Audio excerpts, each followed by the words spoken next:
See you. Raymond Burton, good to see you. Nicotine Nationalist, good to see you. Thanks for being here. Welcome everybody back to Conversations on the Couch. I'm your host, B.A. Shepherd. I am doing fine. Thanks for asking. How are you, Naz? Good to see you.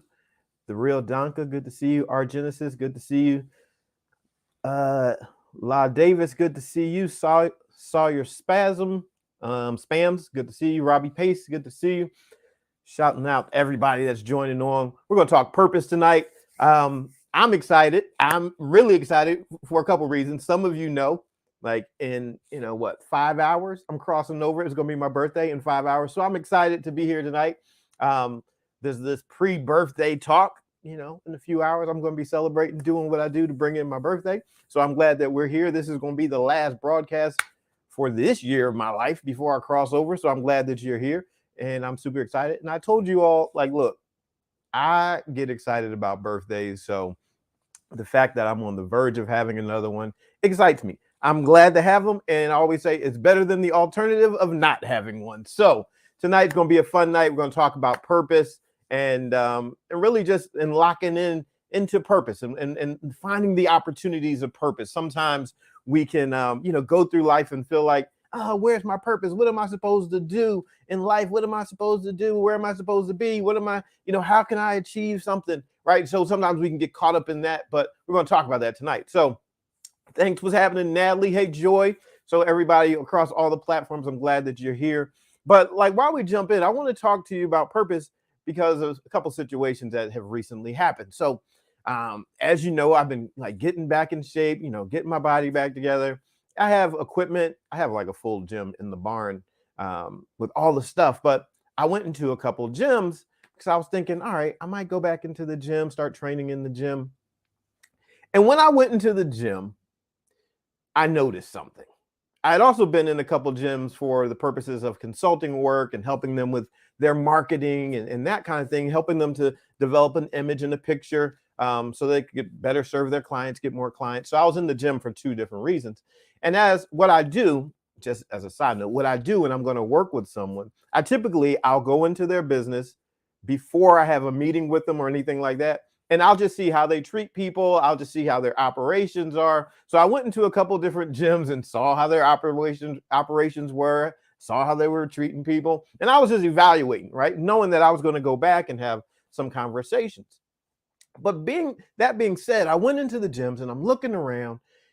And for some of you, that pre-COVID, I had my own gym and I operated my own women's training facility and I worked with women.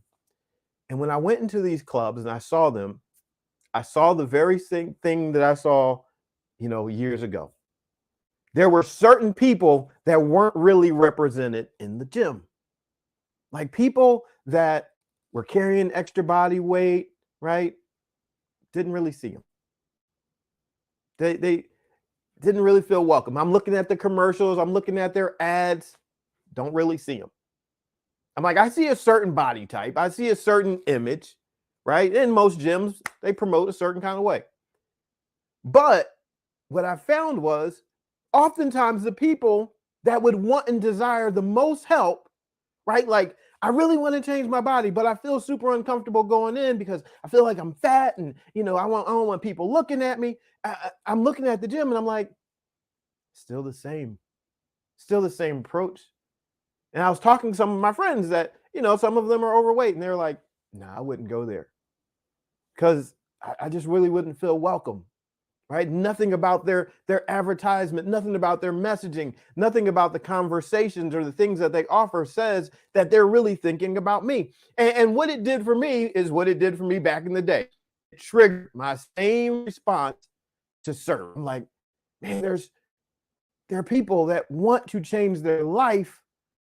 And the places where they think they should be able to go, they wouldn't get the help. Why am I talking about this? Because it is the thing that annoys you, oftentimes, that is often presenting you with an opportunity, right? Sometimes we overthink this thing of purpose. And we're like, okay, what's my purpose in life, right? And we're thinking of something that is like super profound, and it's perhaps hidden, and you got to really discover it, and you do. But sometimes your purpose, the thing that is calling you, your assignment, can be found in the very thing that bothers you. And this works across your whole entire life. It can be in a relationship with someone. You can be like, oh, I don't understand my purpose in this relationship. Well, your purpose in a given moment can be sparked by something that is annoying you. Right? You could be like, our communication is so bad in this relationship, right? It bothers me so much. Then that thing that is annoying you can be calling you into a purpose. It can be calling you into action, calling you into this place where you can say, I'm going to do something about this. When you see something that bothers you, that is an invitation. Right? Yeah. And the thing is, like, yeah, you get into it and you start doing it. Yeah, you can monetize it, right? When before, like, I'll show you my story. When I was a collegiate athlete, and I would train, and my body was all together, and people would ask me, they're like, can you help me get in shape? I knew how to get myself in shape, but I started to learn. I was like, okay, this person is different from me. They have a different drive. They have a different mindset. They have different motivators. So I had to start to learn how to serve other people, to take what I knew and help them. Right. And so I'm like, there's a certain level of drive that if you work with me, I'm like, no. I want that certain level of drive. But at the same time, I had to figure out how to get somebody to take their foot off the gas if they needed to rest. Right. So I started to learn all these different kinds of things, and I started serving people. And then after a while, I got comfortable enough after serving many people for free to say, all right, I'm gonna charge for this. And so I put a price out, right? Like, okay, I put a price out. And then someone paid me. And I'm like, oh, snap, it really worked. Someone paid me to train them. Then I tried it again. All right, let me put it out there. Okay, somebody else paid me. And then it just kept on developing. And the more I kept serving, and then I put a price tag on it, and then someone would pay me, I'm like, okay, I'm learning more. I'm getting more results. See, here's the thing. So many people, you don't, first of all, you don't want to step out and do something for free, right? That was the beginning. I'm like, no, let me try this. When I went to massage therapy school and I learned how to become a massage therapist, the thing that we had to do in massage therapy school was we had to have some test clients. Right. And so we need demos. And so when I was in massage therapy school, I would go out and I would just be asking people like, hey, will you let me massage you? Will you let me massage your back? Can I massage your feet? Can I practice my sequence? Like, can I do a full body sequence and practice it? So I had to practice for free. Now, some people might give me a tip, but I was practicing. Why? Because we have to develop our crafts. Once we start to develop our craft, we can even become better at recognizing the problem. And so that thing calls you into action. It's calling you into a purpose. What's your purpose in this situation? Your purpose in this situation is to fix a problem. Like, don't overcomplicate it, thinking like this has to be a profound word from the heavens. Don't go that deep. Think about your purpose. My purpose in this moment is to solve this problem. And so you get in there, you start solving the problem, you become better at it, more skilled at it. I remember the first time that I was talking to someone and I was, telling them about training and inviting them into a program and telling them what I could do. I just believed in myself. I'm like, I believe in myself. And someone told me, hey, I want to lose 100 pounds. I was like, all right, 100 pounds, that's significant. And so when they told me they wanted to lose 100 pounds, you know what I told them? I was like, all right, I'm in your life guaranteed for the next year. Like, I got, the only way that I know how to do this is I'm going to have to be in your life at a minimum for a year. I have to be in your life. I have to be fully committed to you. So I knew for a year that at least I was like, I knew I wasn't going anywhere. I knew I was going to be a part of this. Purpose was calling me into commitment. See, sometimes we're not all in enough to make the commitment to the journey. I was like, no, 100 pounds. I'm like, no, that's not going to just come off in a week. I'm like, don't even worry about what you see on commercials. You are not 3 weeks away from your goal. I'm like, it's going to take us time. We're going to get there. There's some healing that needs to happen. There's some mindset changes. There are some things in this process that are going to happen. But I promise you, if you give me a chance, I'm going to help you get to this 100 pounds. And she believed me. She was like, all right. Here was the truth. The truth was she was in the gym, showing up to the gym. And guess what? There wasn't anyone like rushing over to serve her. There wasn't any strategy or appeal from the gym to say, hey, you're a beginner. Welcome to the gym. Hey, let's explain to you how to use each and every piece of equipment, or like there was none of that. So I'm watching and seeing people that they don't know what to do. They don't know where to stick the pin. They don't know how to adjust the seat. And I'm like, all right. Maybe this isn't the most glamorous thing. Sometimes our purpose will not be glamorous. This isn't the most glamorous thing, but guess what? I'm going to go ahead and help these beginners. I'm going to help people that really, really have no clue as to what they're doing. And so I walked in the gym the other day, and these past few days, been going into these gyms, and I'm like, the problem is still there. And I try to talk to them, but guess what? Here's the thing. Sometimes we're trying to convince people to take opportunities that are not for them. Sometimes we try to help other people do things. It's not for them. It's for you to do. It bothers you. It doesn't bother them. See, I recognize this. I'm like, when I started my gym, when I started my training facility, I recognized it did not bother other people. It bothered me. I'm like, Brian, you do it. Sometimes you got to just look at yourself and think, this is for me to do. This is why it bothers me. It doesn't bother them. And then you start taking action. You start moving on it. You start putting it out there. You start doing the thing. And you'll grow. Don't worry about what you don't know now. Just start doing it. Start going. Start moving. And you'll develop. See, purpose, it says, there's this part in the Bible where before David was getting ready to fight Goliath, right? And Goliath had been calling out like the children of Israel, and he was pretty much just punking them, right? Like calling them out, just talking trash.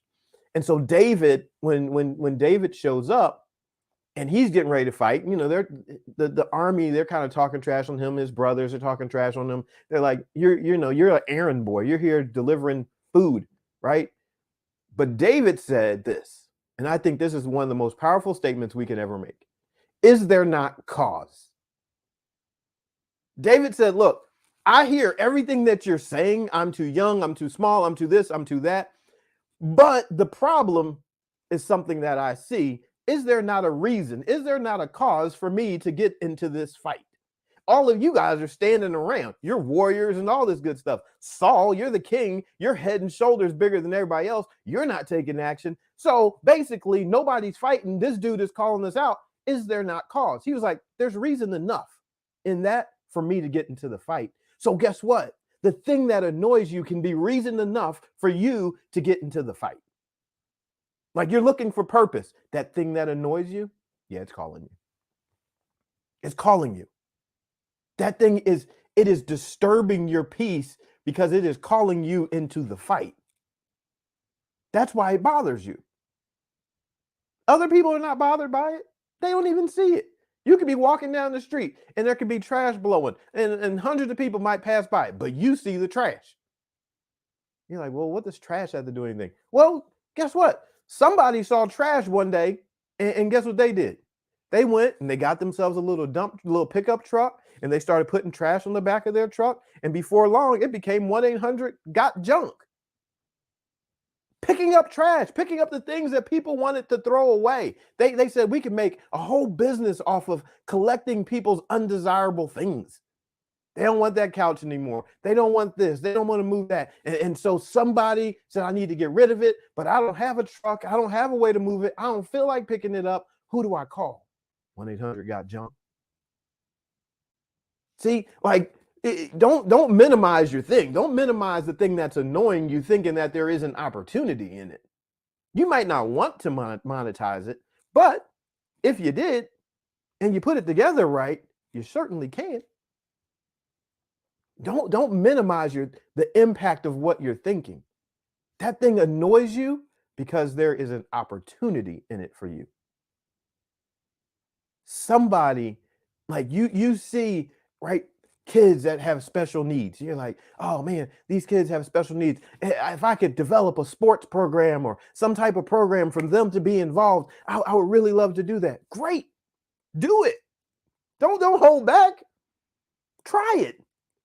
Ask someone, hey, would your child like to participate in this?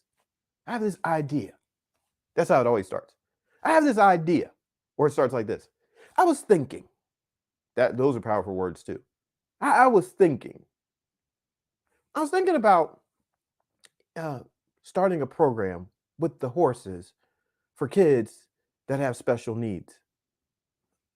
Would your child like to be a part?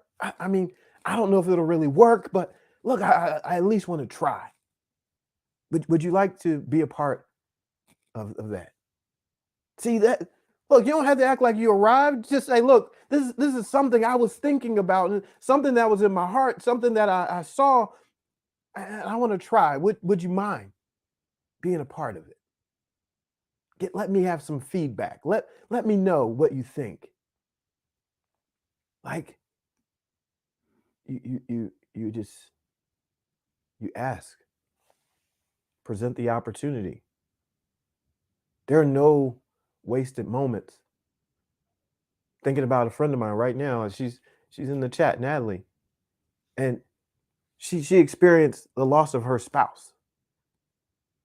But she took that and she developed from that a way to serve other women who had lost their spouses, that they were widows and they're grieving. She said, no, I'm going to take my story, I'm going to take this, and I'm going to use it to encourage someone else. I'm going to build them up. I'm going to help them through this time. The thing that might be hurting you the most, the thing that might be grieving your heart the most, the moment that might have been most tragic for you, do you know that even in that, there could be an opportunity for you to serve someone? That could be the annoying thing. That could be the thing that hurts. Nothing has to be wasted. And for me, knowing that my birthday is now even closer than 5 hours. This is how I always get into this mindset, because birthdays for me are a moment when I stop and I think about and evaluate, what have I done with my life? What have I done with my life in this past 365 years? Did I make an impact on someone? Did I touch and change this world in some way or another? What did I do with my life? Because every time I have a birthday, I can pretty much anticipate that I'm getting closer to my last breath than I am getting closer to my first breath. So time, my breaths, the ones that I've been given, they are becoming less and less and less. So I want to know, what did I do with my life? Did it mean anything? Did I waste time? So when we start thinking like this, we start to realize that we don't have forever to be dreaming. Like, we don't have forever just to have dreams. No. At some point, you got to do something.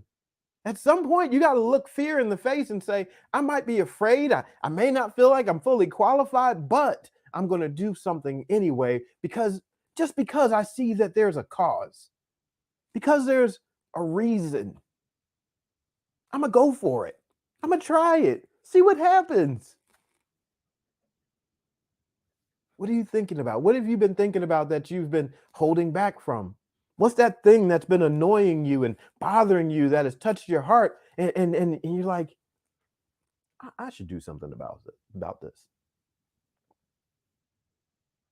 I just saw someone wrote in the chat, I lost a 20-year career to a mistake. Now I'm searching for purpose.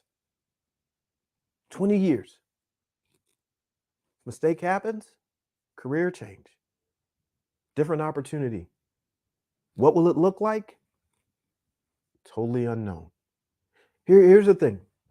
Sometimes we are forced into a situation of change.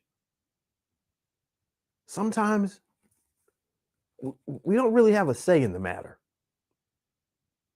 like the loss of a spouse, the loss of a child, the loss of a job, something, happens with the weather and there's some type of natural disaster, destruction. Sometimes we don't have a choice. Sometimes we get a diagnosis. We didn't want it, we just got it. It was delivered to us or to a family member or to someone we care about, and change is thrust upon us. And we're in a moment in time where, man, what do I do now? Which is a great question. Like, what do I do now? Then you can ask yourself another question. What do I really want to do now? Ask yourself another question. What is possible for me now? I thought about this, right? Sometimes, you go out job seeking or, and that kind of thing, and you can put in application after application after application. What if no one hires you, right? What if you put in application after application after application and no one says yes, but you still need money? You're like, but I still need to get paid. I need some money. I need some income, but I keep putting in applications and no one is saying yes to me. No one is hiring me. What do I do? Well, perhaps you're being thrust into a situation where you have to build your own. You're like, wait, what? I might have to become like an entrepreneur. I might have to become like a business owner. I might have to like do my own thing. You might. If you want to eat and no one's hiring you, they don't have to hire you. Guess what? You start to think about it. You're like, okay, all right, hold on. No one's hiring me. I have a couple choices now. I can start jacking people. I can start robbing folks. There's something. Or I can develop something on my own.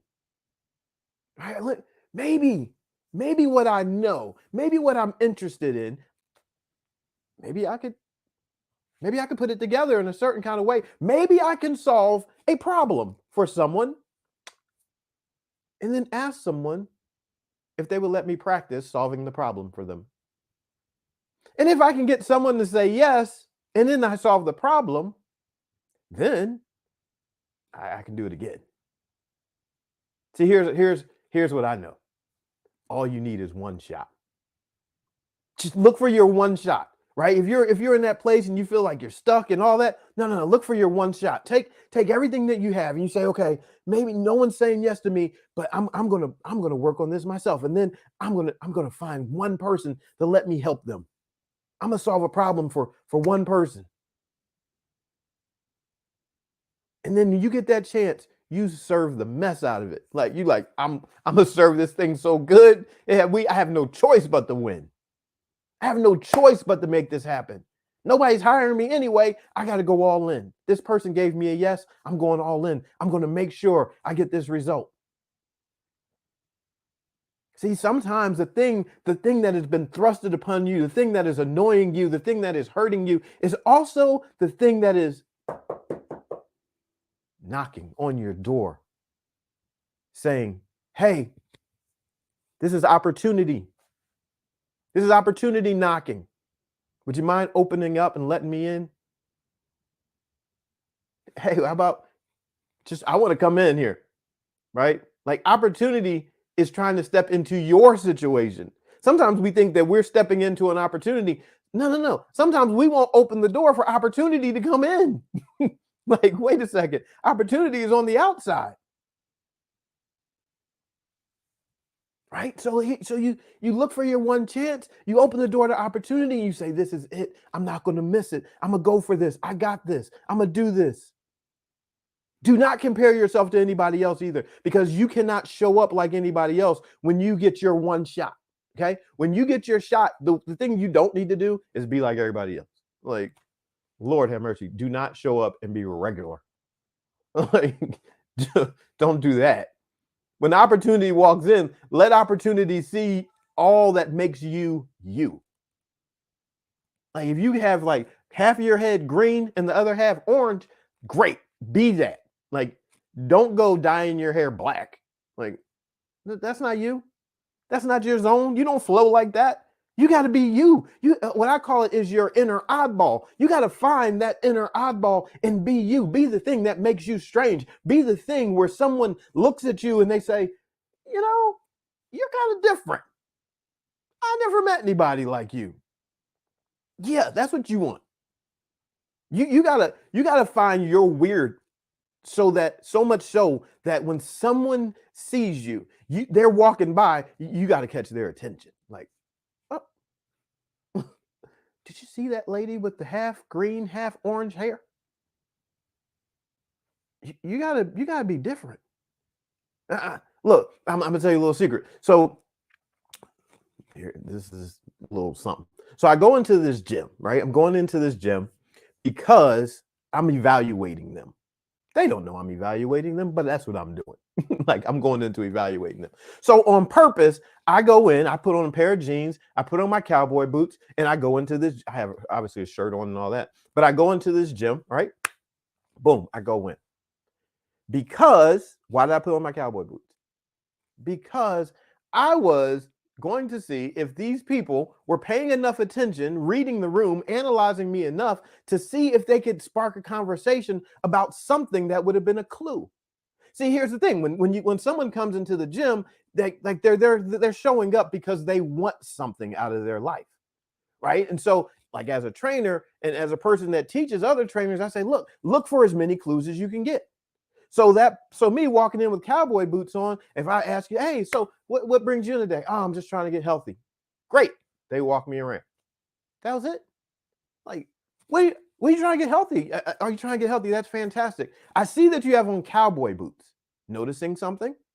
I see that you have on cowboy boots. Are they just for show, or do you actually do something with horses? Then I would respond, no, I actually have horses. Then they will respond, oh, so being healthy, like, is really going to help you with what you do with horses. So what do you do with the horses? See how it is? Like, opportunity. Opportunity means you need to be paying attention. Something needs to bother you. Something needs to catch your attention. You need to be listening. Opportunity is there, but if you're not aware, you're gonna miss it. You're gonna miss it. I gave them on purpose the clue. They ain't ask. But that's okay, because in their club, they want their trainers to generate more income. But in their club, they don't teach observation skills. They don't teach relationship. They teach, oh, go out and make some sales. Tell this person, here's a great package. But you didn't develop relationship. You don't have all day. You got to look for the relationship. Is there not cause? What's the cause of this man coming into the gym and he's wearing these cowboy boots? Oh, he wants to be healthy, but he has a farm. And what do you do with the farm? Oh man, I help young people and couples and people develop healthy relationships. And oh, you do all that. Oh, I see why you want to be healthy. Is that a part of your reason for wanting to be? The opportunity is there. We got to look for the clues. Look for the thing that bothers you. Look for the thing that stands out. Look for the thing that is abnormal. Look for it. Like, don't wait for it. Look for it. Behold. Remember last week talked about how there's that scripture that says, behold, I'm doing a new thing. It's going to spring forth, right? And we talked about a spring. A spring is something that reacts to being compressed, right? We could think about like spring as a season. We talked about that, but a spring is something that has been depressed and compressed and it's being pushed down. But in its right moment, when that spring is released, it is going to accelerate and move faster and higher because of all that pressure that has been on it. That's what's happening for your life. But there's a behold that needs to happen. You need to be looking for your opportunities. All the pressure that you feel like you're under right now is going to be relieved when you become more aware of the possibilities that are all around you. What problem do you solve? What's the answer that you have? What's the weird thing that makes you you? What's your inner oddball? What makes you not like everybody else? You got to find that and lean into that, develop that, cultivate it, develop your weird, cultivate your strange. Discover your inner oddball. Dis means not, cover means conceal. Discover, do not conceal what makes you odd. You know the story when I was in Harrisburg at the horse expo, and I was there and I was walking around and a lady stopped me and she said, do you know that you're the only black person here? I said, no, I don't know that. But guess what? That's pretty cool. I stood out. And she said, I think it's very cool too. She said, because you're, and doesn't even bother you that you're the only black person. And I said, no, because wherever I show up, that's where I belong. I'm like, I bring the diversity. So I can step into a situation and be me, and I'm going to make it diverse just because I showed up with my brown face. See, like, I'm not looking to be another number. I'm looking to disturb something, right? Like, you need to look at how can you disturb something? How do you get into the situation and disturb the situation? David, that young boy, he was just a shepherd boy. That's what they called him. He's just a shepherd boy. But when he got to the battle and he heard somebody talking trash, he was like, well, there's cause. So first, let me find out, what am I going to get for killing this dude?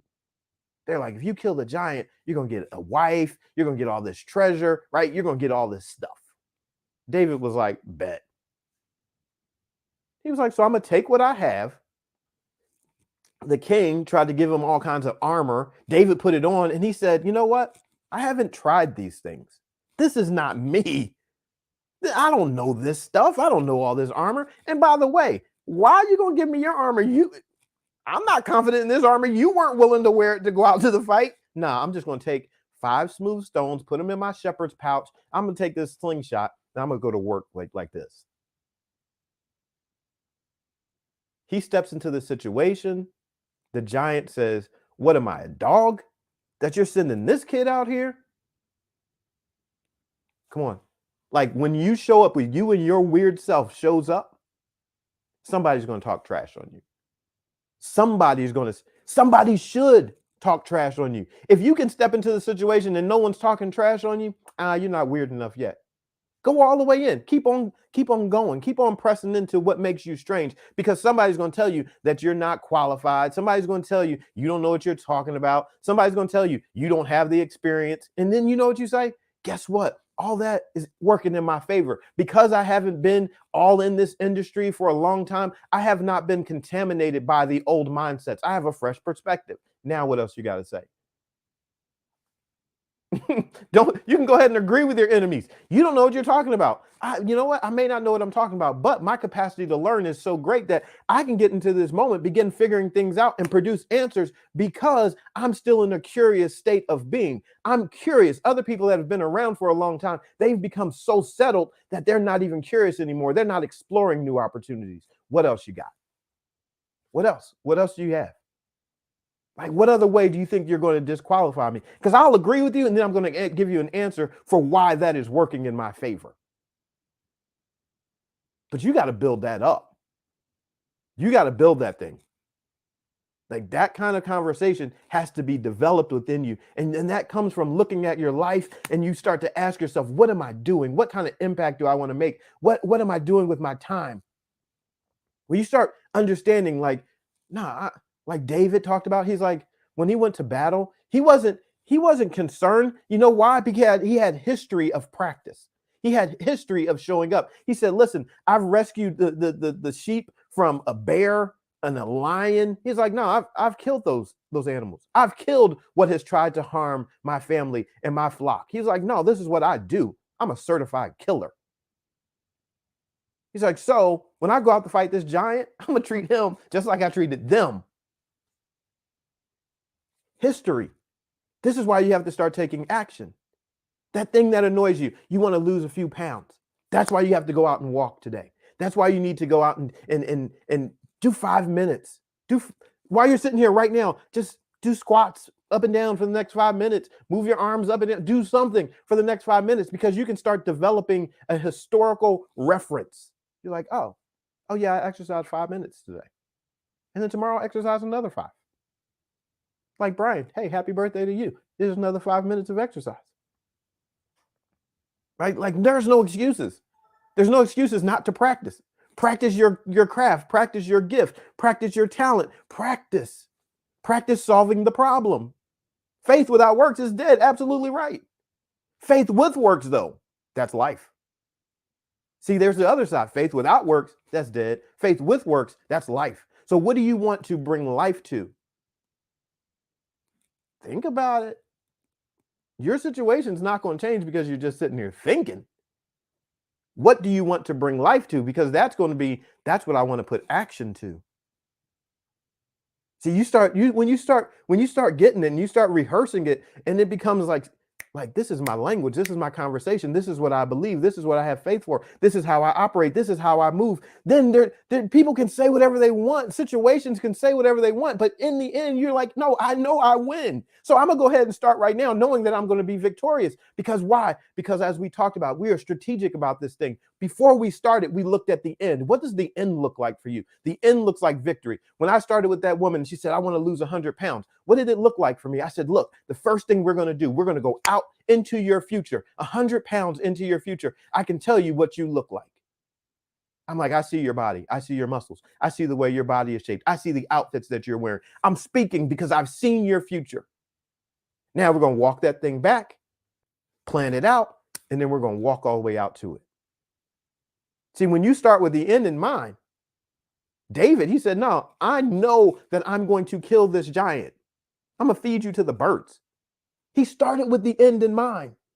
He was like, my whole conversation is in one direction. I know I'm going to kill you. I'm going to feed you to the birds. I'm going to chop off your head with your own sword. He laid out the whole scene. Here's what's going to go down. But so many of us, we're like, I don't know what's going to happen.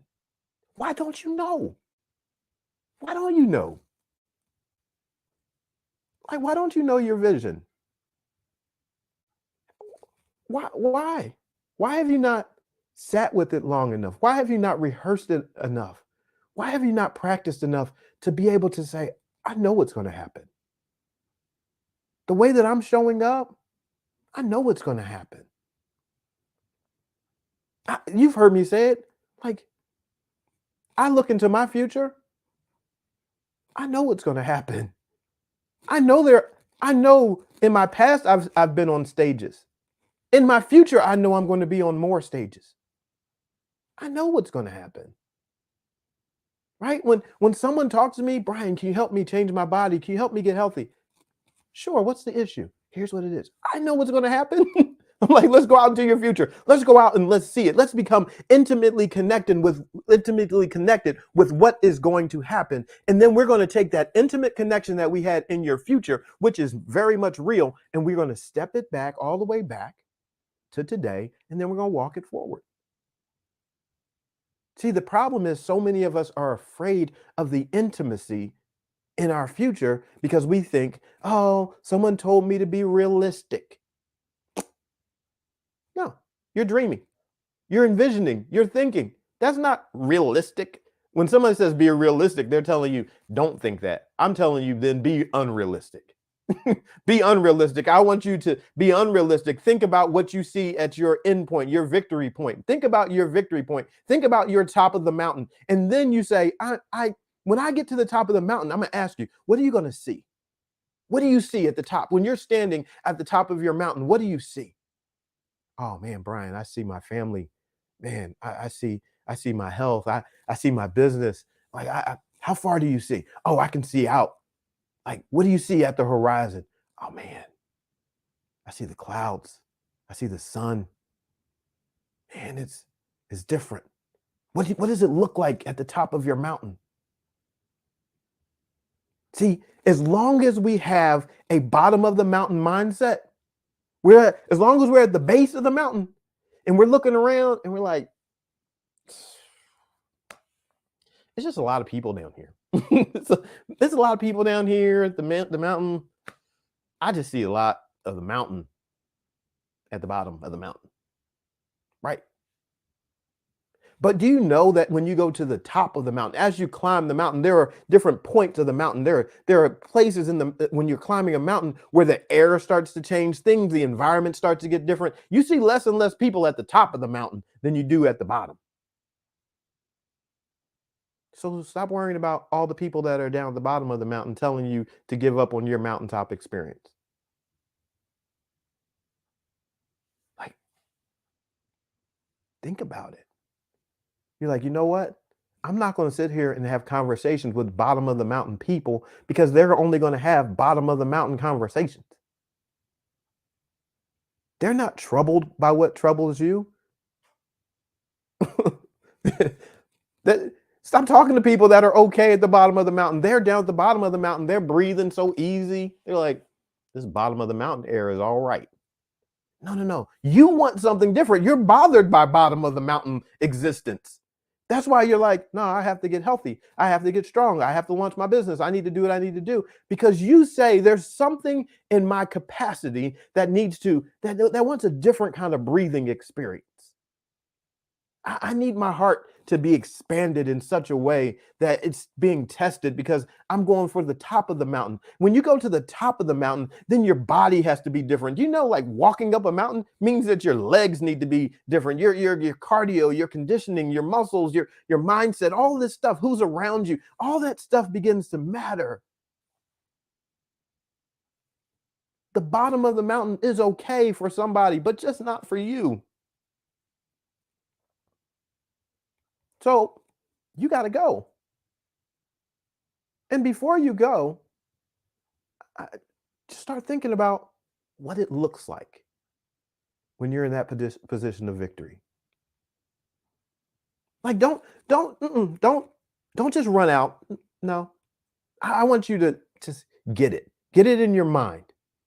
Get it in your mind. Become intimately connected with your moment of victory.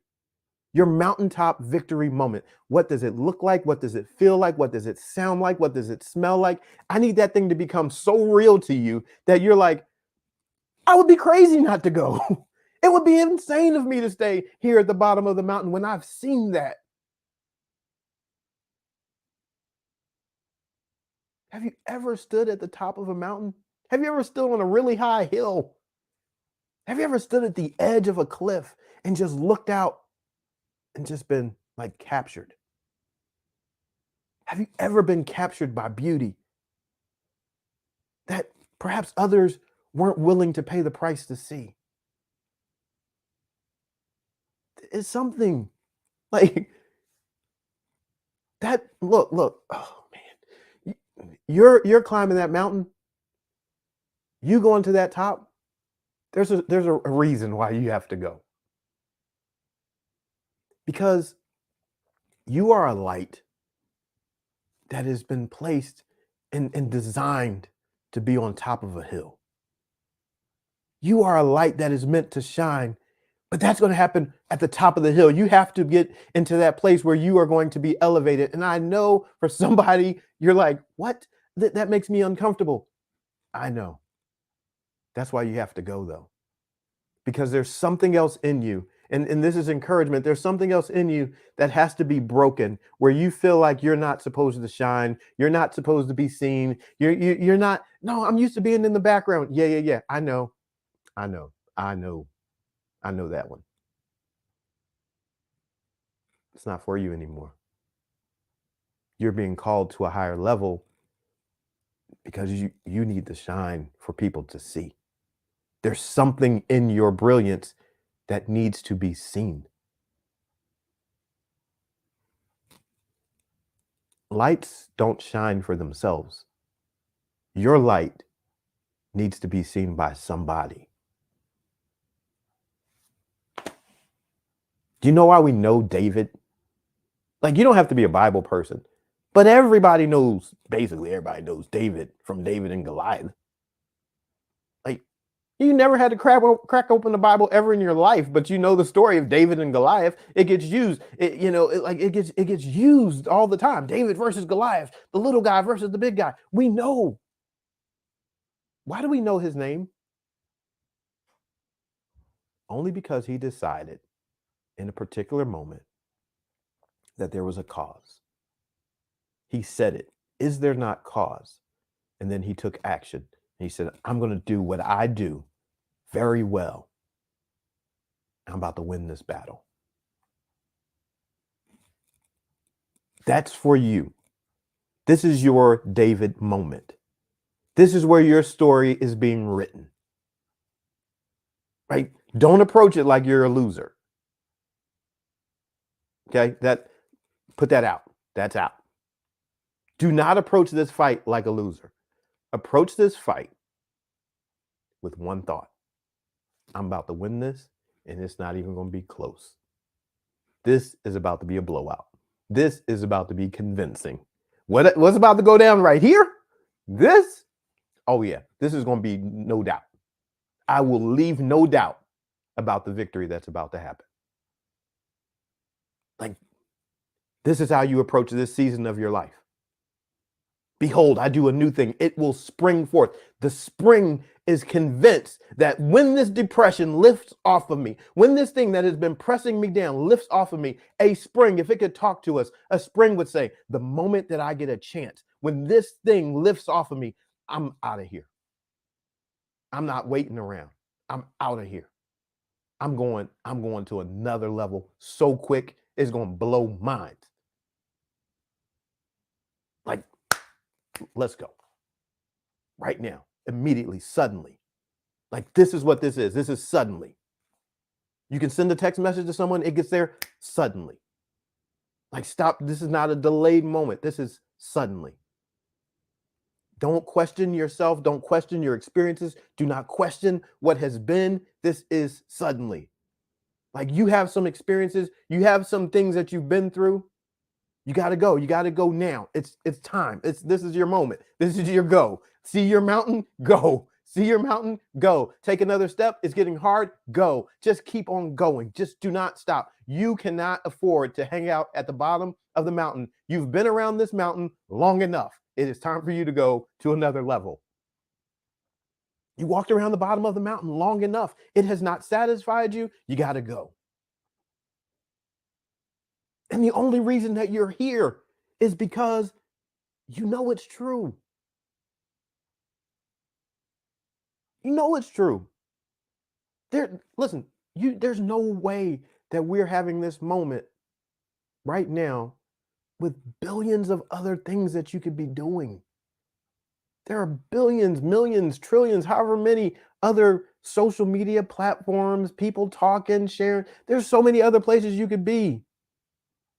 Why would you think that out of everything in the world that is possible, that you're here on accident? You've been around the bottom of the mountain long enough. It's time for you to go up. This is a message for you. That thing that bothers you, that thing that troubles you, that thing that has been stirring you, that thing that appeals to you, that answer that you know you carry, that solution that you know you carry, the people that you know you want to impact, those that touch your heart, all of that has been calling you into action. And that action is a part of purpose. In this moment, that's your purpose. Your purpose is to deal with that. Your purpose is to address that. Don't worry about the other things. But what if that's not it? What if that's not the no. Don't worry about what if that's not it. Do the thing that you see. Do the thing that is before you. That boy David who fought the giant Goliath, that boy who fought the giant, who showed up. When he showed up as a delivery boy, delivering food. He was doing Uber Eats for the guys that were in the army, for his brothers. But he showed up. He fights the giant. That same boy becomes king. He becomes king. He wasn't king in the moment. He was the delivery boy. That was his purpose. He gets to the battle. He sees a guy that's calling out other people. His purpose changes. He said, I'm going from the delivery boy to being a fighter. So now I go and I'm a fighter. Later on, he's like, I'm a delivery boy. I was a fighter. Now I'm the king. Don't worry about what it looks like today. This is a part of your journey of becoming all that you were destined to be, all that you are capable of. Don't get caught up in what it looks like now. You might be dumping trash cans. I've dumped plenty of trash cans. Guess what? I learned while I dumped trash cans. I used to work overnight. I had a cleaning company called All Quality Cleaning. Why? One of my mentors, he had a cleaning company. So he said, I was learning from him. I was like, okay, I'm going to do cleaning too. All quality cleaning. The name says it all quality, right? And so at night, When businesses would close, I would go in and I was dumping trash cans and I was cleaning toilets, throwing away sanitary napkins and all that stuff, taking care of a place. But you know what I learned? I learned something very special. I learned the impact of environment on a business. So I learned when I was cleaning the toilets and wiping things down, I learned how much impact it had on a business when the bathrooms are cleaned. So I learned what chemicals to use and what scents and fragrances. And I learned that when I would go into the women's bathroom, I would clean the women's bathroom, but I would leave the toilet seat up, because if a woman walked into the bathroom and they saw that the toilet seat at the bottom of it was clean and the rim and stuff was clean, they would then feel reassured in their mind that the bathroom had been cleaned. I would do, and I would take the toilet paper and I would do a certain kind of fold with it so that it would look new every time someone walked in that next morning, setting a tone. What? But Brian, you were cleaning toilets. No, I wasn't cleaning toilets. I was learning how to operate as a business owner. I was learning about the details. you know the story. I was doing $1 million deals, 16 plus $1 million deals, signing my name on contracts. And when the people left, they didn't know I was still cleaning bathrooms, still cleaning toilets, still vacuuming the room. See, just because I stepped into one season, I knew it wasn't completely over. I was like, no, I got to finish what I'm doing here. I'm still hustling and grinding and trying to do it the best as I can. But I had a dream. And so on one hand, they were letting me sign a contract for millions of dollars because of my dream. But the dreamer was still dumping trash cans. So look, don't worry, because your dream is not restricted by your occupation. Your dream is not being hindered by what you're doing right now. No, don't even think that. I was dreaming while I was dumping cans. I was dreaming while I was cleaning toilets. Dreaming, vacuuming floors. You know what I started to say? I was every floor I vacuumed, every toilet that I cleaned, they weren't just toilets. I wasn't just vacuuming floors. I was vacuuming my floors. I was vacuuming my toilets because I'm gonna have a corporate building one day. And I need to know how it's going to operate. When I was cleaning windows, I was thinking about when people would sit in their offices in my corporate building and they would look out, what they would see. No smudges, no streaks. It'd be clear. They could have vision. Don't think that you're limited by your right now situation. No. Dream and dump the cans. Dream and do what you do. Dream and deliver the food. Dream and do your Uber Eats. And just keep working. Just keep working. David delivering food, slaying giants. Do you know, probably somebody was like, there's David out there throwing rocks. He's the most famous rock thrower of all time. Find somebody that is more famous than David. That dude threw rocks so well. They didn't throw them, he was slingshotting them. But he was the greatest slingshotter. No one is more famous than David. The dude was slinging rocks. It's pretty special. That was his moment to stand on the mountaintop. To this day, he's still shining. And I'm encouraging you, shine too. Find your mountaintop of victory and do everything that you can to get to the top. Let's pray. Father, thank you for this day and your many wonderful blessings, this opportunity to rejoice and be glad and to encourage the hearts and minds of each and every person that is here. Thank you for this chance, this opportunity to touch someone's life. I pray that someone's life would forever be different because of these moments right here. That we wouldn't just be talking the talk. We would take this and go into action immediately, suddenly, right now. Like no more hanging around the bottom of the mountain. So I pray right now someone would have an elevated perspective and a take action attitude, and they would start moving up the mountain.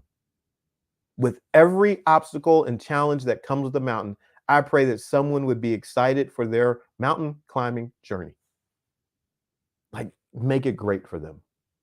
Make it exciting for them. Let this be a moment where they set out knowing that they are going to have the greatest experiences of their life. Let them know that time is still available for them to do the thing. Like, it's not too late. I pray that someone's heart would just be encouraged with it's not too late. You're not too old. Like, this is your moment.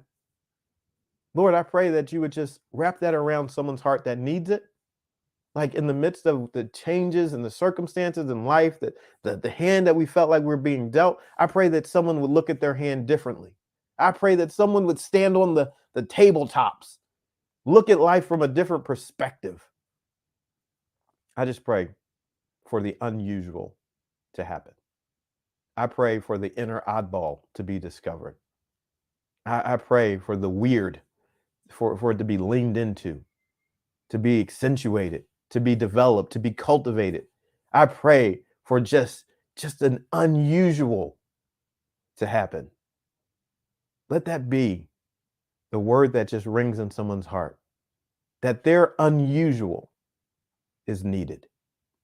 We don't need any more ordinaries. We don't need any more regulars. We need the unusual. Let them be a light that shines on the top of a hill. And Lord, I pray that you would help them to shine so bright. Like, let them be that light in dark places. Help them to see their brilliance, embrace it, and then share it for whoever needs to see it. Without compromise, without fear, without doubt, this is winning season. So Lord, I pray that you would bless these victorious people to step into their new season of victory. Thank you in advance for these wonderful blessings and those that we haven't even considered. Lord, we thank you. In Jesus' name, amen. It's go time. All right. For me, 4 hours from my birthday, I'm waiting. I mean, I'm gonna wait. It'll be 12 o'clock. I'll do what I do. I'm gonna sing, I'm gonna pray, and just kick off. And then tomorrow, it's gonna be an all day celebration. But I appreciate you all very much, because you've been a part of my life this year, right? And some of you like multiple years. But I appreciate you, because as I evaluate what has been in this past year, these past 365 days, you are very much a part of that. And so you being here, you allowing me to share, you putting comments in, and us having discussions and all that stuff, that's no small deal to me. Like, that is a big deal. I measure my life by the contributions that I make into the lives of others. And so I appreciate you. I thank you. You are the most wonderful birthday gifts. And so I value and appreciate you so much for being truly a dream come true for me, because to be able to speak and share with people is my heart's desire. It's my dream that I get to live each and every day. And you're here. So I'm not just talking to myself. So I like that. And, I look forward to more of this. Tomorrow, if you're going to be here at 7 p.m. Eastern Standard Time, because I'll be here. I'm going to be here. I'm going to be about my business. 7 p.m. Eastern Standard Time. I'll be here. I'll probably have some sparkling cider or something with me. So, get a little beverage of your own. Come hang out tomorrow. And we'll celebrate tomorrow, see what tomorrow's message is. But it'll be a new day. It'll be a new, a new number for me. But it's going to be wonderful, fantastic. We're going there together. So we got to keep on building this thing up so that one day, one of these years, we can have in-person birthday celebration or something. All right? That's how I think. Let's do it. Let's do it big. All right, you all have a fantastic evening. Thanks so much for being here. I appreciate and love you all so much. I'm B.A. Shepherd, 2 P's, A-R-D, reminding you to be a shepherd. The world has enough sheep. See you.